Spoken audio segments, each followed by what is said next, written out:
النهارده عايزين نعمل بكتيريا في البيت، فاقول لكم على الطريقه والمقادير ونبدا مع بعض. اول حاجه هي الادوات اللي هستخدمها في التجربه. هنلبس الجلافز بتاعنا عشان انت بتتعامل هنا مع حاجات صغيره، حاجات ممكن تبقى ضاره. اول حاجه الجلافز بتاعي، تاني حاجه الاطباق دي اللي هحط فيها البكتيريا بتاعتي، بقت ميه دافيه دافيه.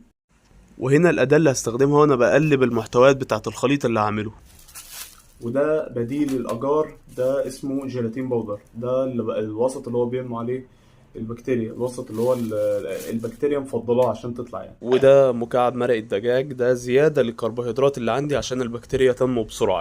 وده السكر اللي البكتيريا هتكسره عشان تطلع وتتغذى عليه. اول خطوة عندي اللي انا هضيف معلقة سكر لكوباية المية الدافية الموجودة عندي. تاني خطوة عندي هروح جاي مسقط مرقة الدجاج للمية والسكر اللي عندي في الكوباية دول.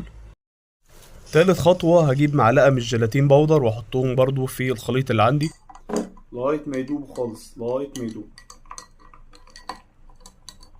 دلوقتي بقى عندي الخليط جاهز، هبدأ بقى أصب الخليط ده في الأطباق في الجزء السفلي فقط، بيدوبك كده يغطي السطح بس بتاع الجزء السفلي من الطبق. وزي ما قلنا هنصب الخليط، هنا صبنا الخليط خلاص. هنسيبه بقى في التلاجة لمدة نص ساعة لغاية ما يجمد شوية، المية دي تجمد شوية ونرجع تاني. بعد ما جمدت هنشوف احنا عايزين نعزل البكتيريا منين، واول ما نلاقي المصدر هناخد مسحة من بقطنا او منديل ونمشيها على سطح الميديا من فوق. في التجربة دي انا خدت العزلة من شعري، يبقى اخد مسحة من شعري كده وامشيها على سطح الميديا من فوق، طبعا المفروض في وسط معقم مع النار. الفيديو بتاع النتائج هينزل كمان يوم ان شاء الله.